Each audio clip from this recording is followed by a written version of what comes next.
What's up, editors? Today I thought I'd try something a little new as far as the filming goes. It's a bit nipply in these parts, but that's okay. We're gonna film anyways. Couldn't have picked a more dull, gray day to do this. Oh well. Filmmaking is changing fast. What is the industry facing nowadays? Streaming is on the rise, theaters are struggling, and what makes a movie profitable isn't what it used to be. So where does that leave indie filmmakers? And can smaller cities actually make an impact in the industry?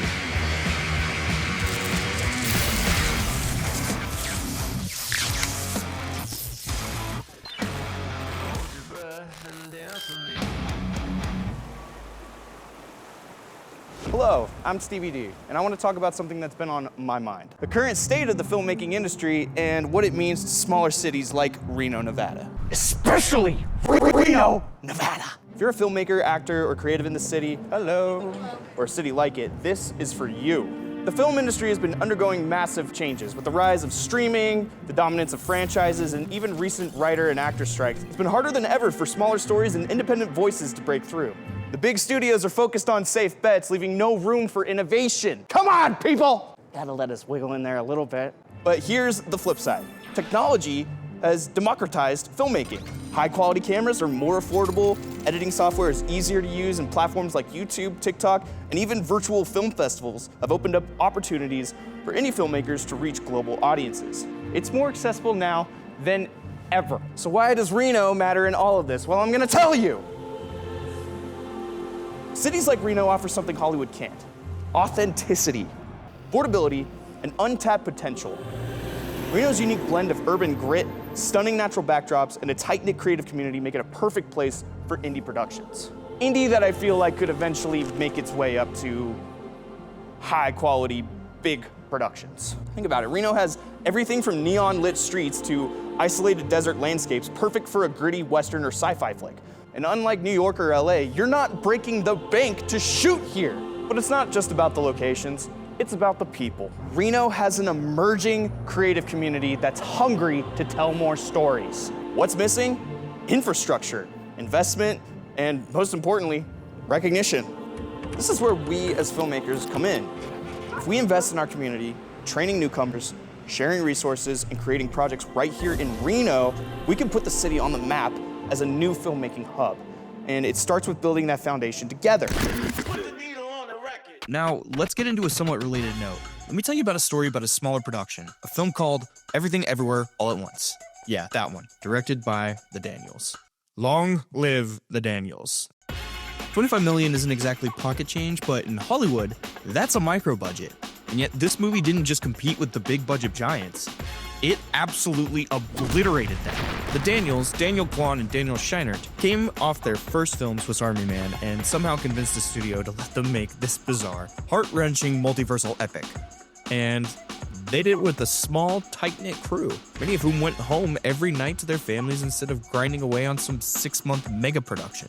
It wasn't about massive sets, endless reshoots, or armies of VFX artists. In fact, only 5 core VFX artists, all of whom were actually friends of the directors and worked remotely. And that's beautiful to me. That's absolutely like what we should be going for when it comes to our productions.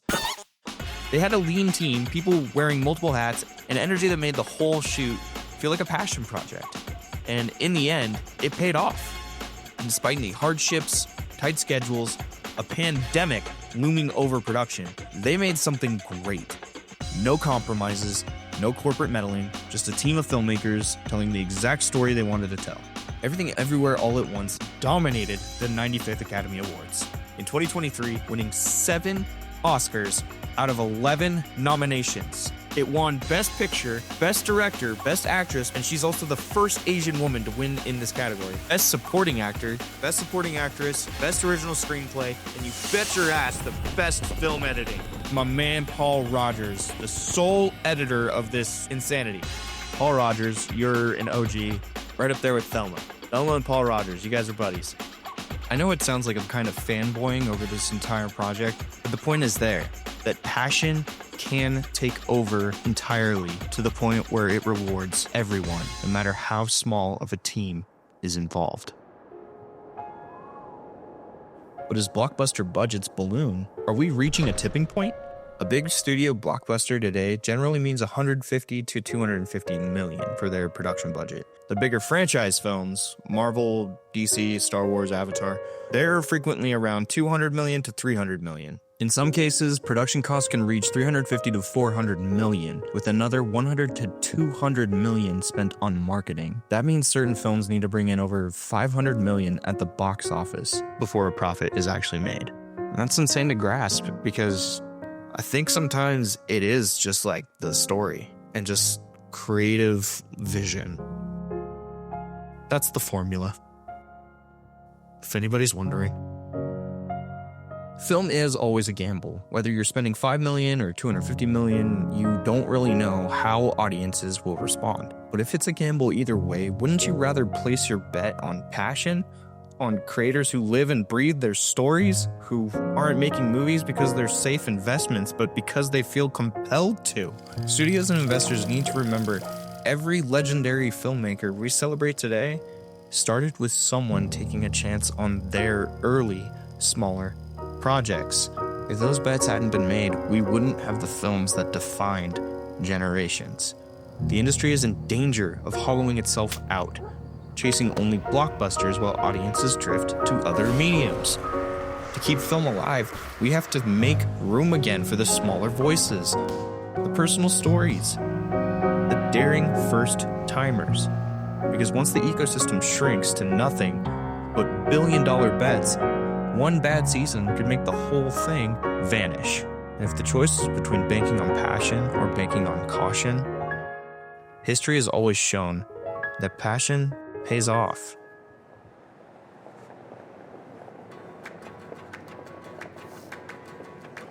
Audiences are showing a growing appetite for fresh, authentic stories. And the success of films like Everything Everywhere All at Once underscores this trend.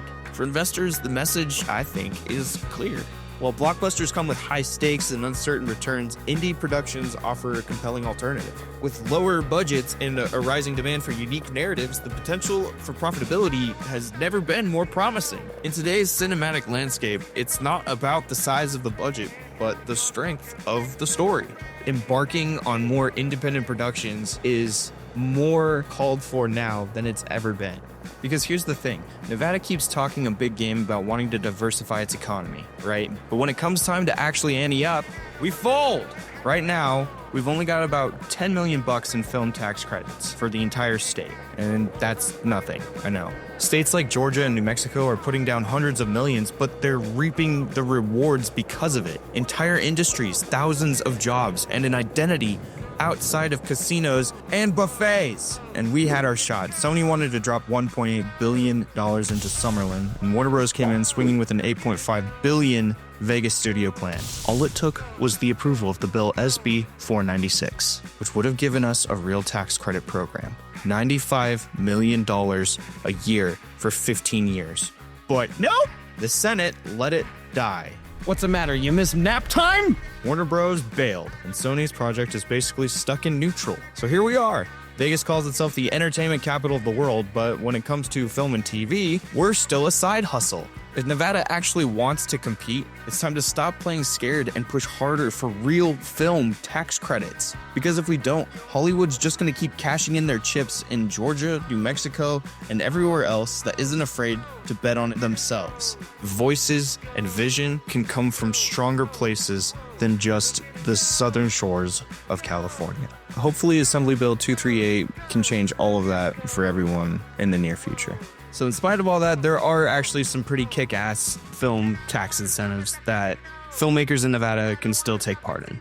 They offer a base credit of 15% of cumulative. They offer a base credit of 15% of cumulative qualified production costs.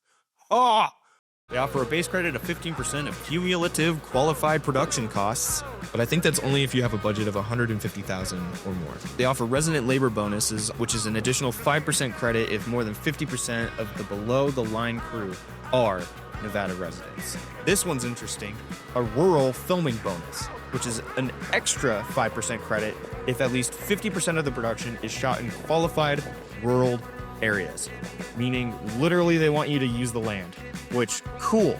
there's a lot of it, and you wouldn't believe what kinds are actually around here. This means productions can potentially receive up to 25% in tax credit, making Nevada an attractive location for filmmaking. Currently, Nevada's film tax credit program is capped at $10 million per year, with a maximum of $6 million per production. So while much of the focus has been mostly on southern Nevada, the film production scene in northern Nevada and the Lake Tahoe area is also experiencing growth. So with Nevada's taxes, it's offering attractive opportunities for filmmakers and investors alike. Right now, Reno is a blank canvas for filmmakers. It's an opportunity to take advantage of affordable production costs, underutilized talent, and the kind of originality that big budget studios can't replicate. If you're in Reno or anywhere like it, start making films. Start small, collaborate with local talent, and don't wait for permission from Hollywood. Build something here, because the future of filmmaking isn't just in LA or New York or Atlanta, wherever. It's in cities like ours, where creativity meets grit. The filmmaking industry is changing, and Reno has the chance to be part of that change. So let's make it happen.